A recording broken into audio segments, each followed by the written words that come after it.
Internet wrestling fans are quite literally never happy. There is always something that they will complain about, even if it's a result that basically everybody wanted and agreed upon. So that's what I'm going to be talking about in this video. It's just going to be a rant kind of video. I will be using some people as examples, but don't send hate to any of them. I'm not trying to be hateful towards any one specific person. It's just the internet wrestling community in general.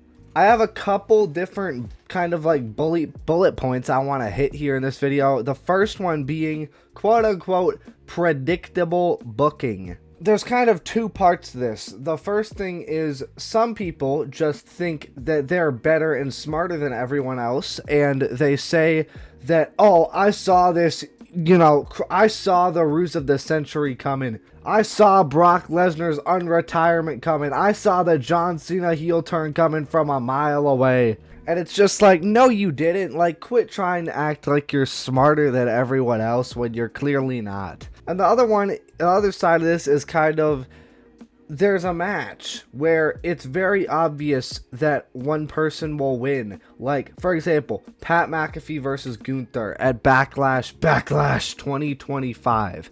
Everybody and their mama knew that Gunther was going to win that match, but people are still probably complaining about it. And like, people seem to think that just because a certain booking of a certain winner or a certain return of a match is predictable means that it's bad. That is just straight up not true. And I think SawyerTheLatte has a great analogy for this. It's okay to let 2 + 2 = 4 sometimes, as long as that 4 is a really good result. I think everybody thought that Cody Rhodes was going to win at WrestleMania 40, and he did. Does that mean that it was a bad decision? Well, to me, yes, because I don't like Cody Rhodes. But if we're being honest, no. Roman's title reign did what it was supposed to do, and it did its time. It is okay to have a predictable result as long as the predictable result is good. Next thing I kind of have to talk about here is Samoans running the WWE. Now, I kind of get where you're coming from if you say this, but also, like, who cares? Because it's really damn good. The bloodline, the Samoan bloodline, has some of the best wrestlers this company has ever seen. They have what I think is the best tag team of all time, the Usos, they're Samoan. Roman, who's one of the greatest of all time, the biggest draw in the company. The Rock, arguably the biggest draw of all time. I mean, you just go through the bloodline and it is just legend after legend after legend after legend after legend. And, like, who cares if they're all related or not, as long as they're good? And the bloodline is like the greatest faction arguably to ever exist in the WWE. The next one I have to talk about is people calling Triple H things like photoshopping his face on Osama bin Laden, or calling him Triple K, just because they don't like his booking. That is so messed up. You can disagree with the guy's booking, but how does that make him quote unquote Triple K, or compare him to Osama bin Laden, a terrorist? How is that the same thing? You're not even comparing apples to apples. You're comparing apples to airplanes. It doesn't make any sense. Just because you don't like his booking doesn't mean that he's automatically a horrible person. If you're comparing him to 2019 Vince, that's fine. That's comparing one bad booker to another bad booker. But some people just take it way too far, quite frankly. Oh, that brings up another thought. Just because Triple H apparently likes Trump, that doesn't mean you have to hate the dude. That doesn't mean that you can't watch the product. Separate politics shouldn't define someone for you. Separate politics from the product. And this kind of goes along with another point, that being the "we want Vince" movement that people still do to this day sometimes. It doesn't make any sense. I'm going to tell you that a recent report that just came out. The main event of WrestleMania 37 was Bianca Belair versus Sasha Banks for the women's title, right? Do you guys know Reginald, the black dude who was in the WWE and was like a low mid-carder, I believe? He definitely wasn't the main eventer, I can tell you that. And by the way, this has nothing to do with him being black. I was just saying that to help you remember who he is. Vince McMahon wanted him to be added to the main event of WrestleMania 37. Like, this was a history-making moment. 2 black women main eventing WrestleMania is a huge moment in wrestling history, and he wanted it to be ruined by adding a mid-carder to the main event of WrestleMania, and not to mention a guy in a women's match. Just that one report alone shows you how out of his mind and delusionally stupid Vince McMahon was. You do not want Vince McMahon back in charge. I get it, Triple H isn't always good, but he is way better than Vince was at the end. The next point I have to talk about is comedic characters. The internet wrestling community just apparently hates fun in their life.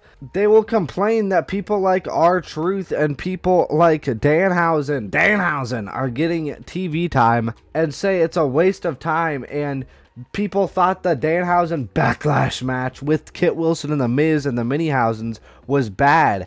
People say like there was no point to the match. Yeah, the point of the match is to have fun, for it to be funny. Not everything in wrestling needs to be super serious.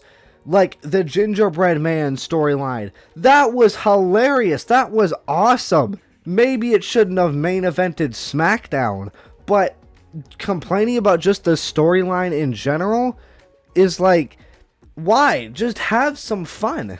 Wrestling doesn't have to always make you feel like, oh yeah, fuck yeah, he's kicking his ass, he's bleeding everywhere. It should make you happy. You should enjoy it. And I think laughing and having fun is a major part of that. Enjoy comedy wrestling. Like I said, please do not send hate to anyone in this video, but a person in specific I have to talk about is C-Jax. And I'm honestly just about 90% sure that this entire channel is rage bait, but some people are just so psychotic and delusional that it makes me worry that it's not. Especially since literally every single video is him shitting on WWE.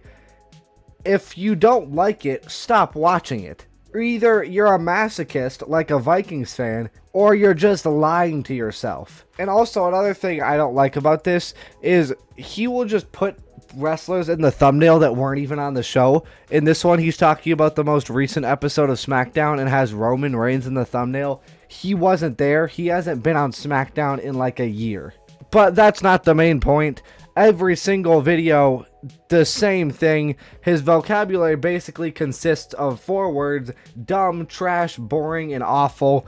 Every single one is just him complaining about how bad the product is. Also, calling Cody Rhodes Co-Diddy.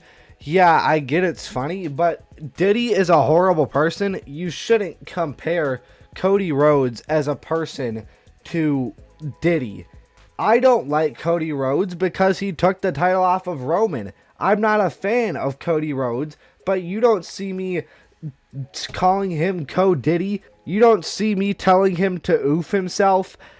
I don't hate him as a person. Calling him something like Co-Diddy is a personal insult. Yes, I make memes about Cody Rhodes, like Super Saiyan Emo Cody and Normal Emo Cody, but these aren't genuine insults. They are meant to be funny. Another thing wrestling fans love to complain about is everybody is always getting buried if they take a loss.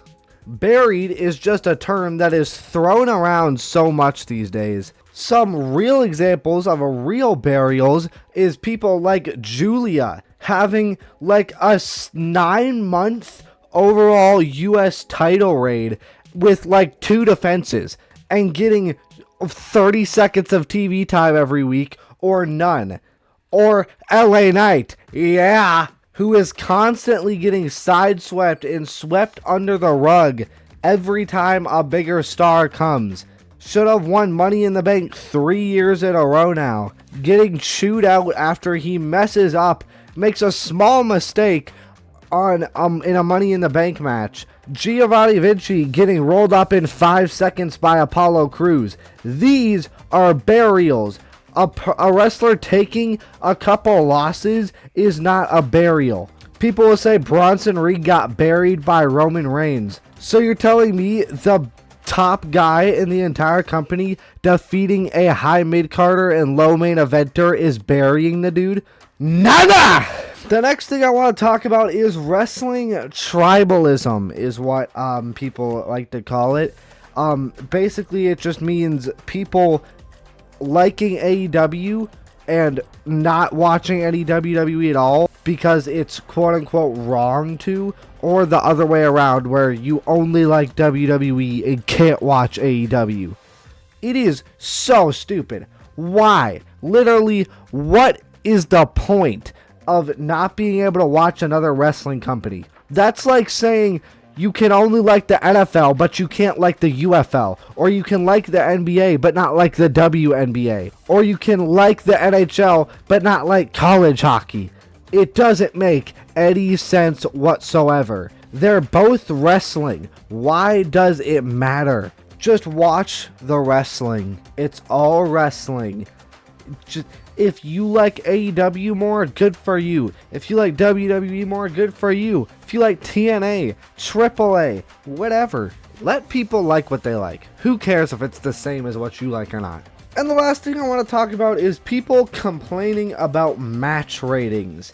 Because literally, who cares? It's a number. It doesn't affect anything. It doesn't affect the WWE, doesn't affect the wrestlers, it shouldn't affect you. Literally, why does it matter? If somebody thinks a match that you liked, if they thought it was garbage, you can disagree with them, but why do you feel the need to go out and complain and whine about it? It doesn't matter. I loved the Danhausen match at Backlash 2026, but if somebody else didn't like it, I'm going to disagree with them, but I'm not going to go out and say, your opinion is wrong. You're stupid. Because it really does not matter. And I lied. There's one more thing I want to talk about. People complain about they clamor for a wrestler to get pushed. And then when they are pushed, people say, oh, they're just shoving him down our throats. For example, Jey Uso, he was red hot, won the IC title, people loved it, but then all of a sudden, he wins the Royal Rumble, wins the World Championship, and people aren't even willing to give it a chance. Yes, now looking back at it, it probably wasn't the right decision. His world title run wasn't very good. It was like less than 2 months. But you don't know that at the time, and people were complaining about it when it happened. But yeah, that's going to be it for this video. Thank you guys all so much for watching. Let me know if you thought there was anything I missed, if you disagree with anything that I said, or if you agree. But thank you all so much for watching. Like and subscribe if you want, and